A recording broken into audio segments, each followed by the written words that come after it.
आदाब, सलाम, नमस्कार दोस्तों। GKR सोशल मीडिया में आपका स्वागत है। आइए, ये जो आप भीड़ जो देख रहे हैं आप जो है, ये पूरे आदमी जो आज क्या कहते हैं इस्लामपुर में दिव्यश्री चौधरी साहब आ रहे हैं कलियागंज का मेटल लेकर के, और बहुत इंपॉर्टेंट मीटिंग है। इस मीटिंग में शामिल हो रहे हैं हमारे गुलाम सरवर साहब, जो ग्वालपुखर वन के शेरे, ग्वालपुखर बोला जाए तो कम है। आप कहाँ जा रहे हैं सर? अभी हम लोग इस्लामपुर जा रहे हैं और हमारा member of parliament Devshree madam ने वो जो कन्नौजरा में जो रेप हुई है, जो उसके साथ जो दुर्घटना घटा, वो लेडीज को मार के, उस लड़की को मार करके उसको रेप करने, उसको मर्डर हुआ। उसके बाद पुलिस ने जो गोली चलाया, उसके विरोध में हम लोग वहां जा रहे हैं। और हम लोग एक बहुत बड़ा इंसाफ की लड़ाई लड़ रहे हैं। जैसे ग्वालपोखर में मदीना चौक की मर्डर, दूसरा बात चोपड़ा में दो मर्डर हुआ, महबूब प्रधान ने वो मर्डर किया, दूसरा नाजिस प्रधान ने मर्डर किया। जो टीएमसी का प्रधान लोग ये दुर्नीति किया है, और उन्हीं का आदमी, ये जो हमारे पार्टी का जो कार्यकर्ता थे, उनके साथ जो दुर्घटना घटा है, जो रेप हुआ है, उसी के न्याय के लिए ये पूरा लड़ाई लड़ रहे हैं। पूरे ग्वालपोखर नहीं, पूरे उत्तर दिनाजपुर नहीं, पूरे वेस्ट बंगाल में ये लड़ाई है हम लोगों का इंसाफ के लिए। राजवंशी और आदिवासी के साथ बहुत दुर्नीति हुआ है, और आदिवासी लड़की को रेप हुआ अंबारी में, जब आदिवासी लड़की को, उसके इंसाफ के लिए भी हम लोग थाना में आंदोलन किए थे। और आदिवासी और राजवंशी के साथ बहुत दुर्नीति हो रहा है, उन्हीं के खिलाफ पूरे समाज हम लोग मिल करके एक साथ ये लड़ाई के लिए लड़ रहे हैं। ठीक है, लेकिन उसके बारे में तो कल हड़ताल बोला गया था। हड़ताल कहाँ तक सक्सेसफुल रहा? हड़ताल सक्सेस हुआ है। हड़ताल में अगर आप देखेंगे, हड़ताल में तो इस्लामपुर में हाईवे जाम हुआ, पांचीपुरा में भी हाईवे जाम हुआ है। और हड़ताल को हम लोग, जो व्यापारी लोग था, जो समझदार थे, जो हड़ताल को समर्थन किया, उन लोगों का बहुत बहुत धन्यवाद है, उन लोगों का बहुत बहुत थैंक यू, उन लोगों का शुक्रिया अदा करते हैं हम लोग कि शांति इसमें हम लोग का आंदोलन हो गया।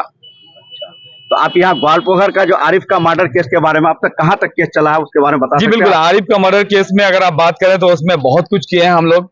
आंदोलन किए, थाना में जाके हड़ताल किए। अभी केस का क्या पोजीशन है? केस का अभी तक जो दूसरा आसामी थे आरिफ के जो परिवार के साथ है, जिसका नाम वहां का मेंबर भी है वर्तमान में सैयद खलील प्रधान, और उनके परिवार इस मामले को देख रहा है।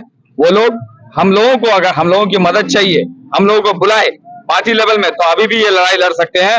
उनके परिवार हमें साथ दे, हम यही कह रहे हैं, उनके परिवार आए और हम लोगों को समर्थन करें, हम लोग उसकी लड़ाई लड़ेंगे। लेकिन यहाँ ग्वालपोखर के पब्लिक, ग्वालपोखर की आवाज जो है, क्या कहते हैं कि आरिफ के मर्डर केस को जो दबाया जा रहा है, और वहाँ के जो खलील जिसका नाम लेते हैं, और यहाँ के मंत्री, यहाँ के जो इसमें एक चीज दबा रहे हैं, तो क्या आपका इसका ख्याल? इसमें एक चीज आप देखिए, आरिफ के मर्डर में अगर आप क्लियर देखना चाहते हैं, वो चश्मा से अगर देखना चाहते हैं जिससे दिखाई पड़े, तो वो चश्मा हम दिखा देंगे लोगों को कि इसमें आरिफ के मर्डर को एक्सीडेंट बोलता है कौन? दबीर, जो ब्लॉक प्रेसिडेंट बना है, जो प्रेसिडेंट बना है किसान मजदूर का, वो मर्डर को एक्सीडेंट करा है टीएमसी का। और दबीर ये बात बोला एक्सीडेंट, और दबीर कह रहा है ये चीज कोई बड़ा नहीं है। और खलील प्रधान का जो बड़ा बेटा है, वो कह रहे हैं कि पार्टी हमारा इसको दोषी क्या नाम, जो गोली लगा है जिन लोगों को, उन लोगों के पीछे पार्टी खर्चा कर रहा है, पार्टी पैसा खर्चा कर रहा है। पार्टी क्या पैसा खर्चा किया? ये चंदे करके ये लोग खर्चा किए हैं, और उस चंदे के पैसे से इलाज नहीं होता। मैं पहले भी बोला हूं कि हबीबा के हम घर गए, जो आरिफ के माँ से मिला, तो मुझे लगा कि इनसे इंसाफ की तलाश में है वो लोग। और यहाँ पे वो एक परिवार का एक सदस्य, जो खलील प्रधान साहब अपने बेटा को, बड़े बेटा को ब्लॉक में ठेकेदार बना दिया, और ठेकेदारी का काम ले रहा है। और खलील प्रधान को प्रधान का ये दिया है, आसरा दिया है, और दबीर को उप प्रधान का आसरा दिया होगा, तभी तो ये लोग मर्डर को ये लोग किधर लेके जा रहे हैं। यानी आपका कहने का मतलब कुल मिला करके, जैसे ठेकेदारी और प्रधानी के मर्डर को जो है वैल्यू नहीं है, मर्डर का कोई वैल्यू नहीं है। हबीबा की जो कमर में गोली लगी है, जिसके 4 दिन के बाद शादी थी, उनकी अहमियत नहीं है। यहाँ पद दे देता है, पद दे करके उन लोगों को बोलता है कि आप लोग चुप रहिए, मर तो गया, वो तो चला गया, वो तो वापस आ नहीं सकता है, जितना होगा हम लोग आपका काम आएंगे, बस यही बात बोलता है लोग। ऐसा ही मैटर जो आपको क्या कहते हैं, इसमें माटीगुंडा में जो है क्या साकिब का, बिल्कुल वो माटीगुंडा में भी वही हाल, जाकिर साहब घूमे फिर रहा है। जाकिर साहब कुछ दिन छुपा रहा, हाँ, जाकिर साहब भागा रहा, किस बिल में घुसा था कुछ पता नहीं, अभी निकल के आया बिल से, अभी कह रहा मैं ब्लॉक प्रेसिडेंट हूँ। तो ये सब चीज टीएमसी में ही होता है, बीजेपी में नहीं होता है। बीजेपी में, हमारे पार्टी में अगर पार्टी के लाइन से कोई बाहर है तो उसको निकाल देते हैं। और दूसरी बात, आपने अभी बोला, जो आदमी शाहपुर का, सियालदंगी गांव का, जो हमारा शेरशाहवादी भाई मर गया जेल में जाके, उनका पैसा खाया थाना का पुलिस, साबिर बाबू 3 लाख। तो इसके लिए आवाज कहाँ उठाया? आवाज तो उठाए, लड़े, मगर क्या हुआ, ये लोग पीड़ित परिवार के घर जाते हैं और बोलते हैं कि पीएमवाई घर 500 दे देंगे, प्रधानमंत्री आवास 6 दे देंगे। लग रहा है इनके बाप के पैसे हैं क्या? नहीं है ना, ये सरकार का पैसा। ये लोग बांटने वाला कौन होता है? ये लोग जाके दिलासा दे रहा, क्यों बांटते हैं लोग ऐसे कि 500 पीएमवाई घर दे देंगे और कुछ काम दे देंगे? ये झांसाबाजी में, क्योंकि पीएमवाई घर यही लोग दुर्नीति क्या है, इन्हीं के जेब में है, तभी तो निकाल निकाल के सबको बांट रहा है।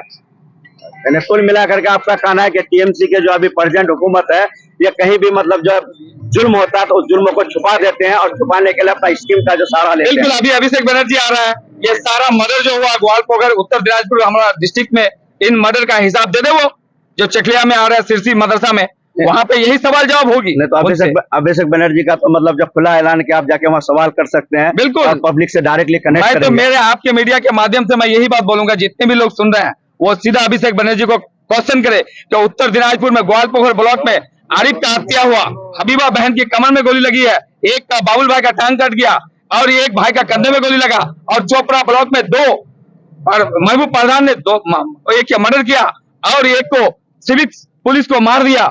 ये सब का साकिब को, ये सब का सवाल जवाब वहां उठाना है। और दूसरा धनतोला में भी गोलीबाजी हुआ जिसमें एक बंदा मरा था, उसका भी सवाल जवाब होगा वहां। अरे कुल मिला करके ये लोग हमारे गुलाम सरवर साहब थे, ये जा रहे हैं इस्लामपुर में। बहुत इंपॉर्टेंट मीटिंग है जो मतलब पूरे बंगाल की रणनीति को मतलब बनाने के लिए यहाँ के जो है सेंट्रल गवर्नमेंट का जो मिनिस्टर ने दिबुश्री चौधरी साहब आ रहे हैं, उससे मिलने जा रहा है, उससे मिलने का, उससे मीटिंग करने के लिए जा रहा है। उसके साथ ये पूरे जो है, बोलिए। मैं कहूंगा हमारा संख्या लोगों भाई, हमारे माइनॉरिटी भाई को, हमारा मुस्लिम समाज को क्या आज सब लोग बीजेपी ज्वाइन करे और हमारा भी ताकत मजबूत करे। ग्वालपोखर का भी उन्नयन होगा, वरना ये लोग डरा डरा के वोट लेकर ऐसे ही मर्डर करेगा, ऐसे ही रेप करेगा, कोई न्याय नहीं मिलेगा। आप टीएमसी छोड़ नहीं सकते, मजबूरी काहे का मजबूरी, कमा रहे हैं खा रहे हैं अपना, कोई टीएमसी का नेता खिला सकता है क्या मुझे, मेरे परिवार को? नहीं ना। जब हम खुद से कमा रहे हैं खा रहे हैं तो हमको डर काहे का, और वो हमको कुछ देता नहीं है। पूरे पंचायत लूट के खा लिया, एनआरजीएस का पैसा खा लिया, शौचालय खा लिया, पीएमवाई घर खा लिया और लेबर कार्ड का 2008 से लेकर 2023 तक का पैसा खा लिया, तो फिर उनके साथ क्यों जुड़े हुए हैं? हम अपने मुसलमान भाई से कह रहे हैं आइए बीजेपी में और बीजेपी को आगे लेके जाइए।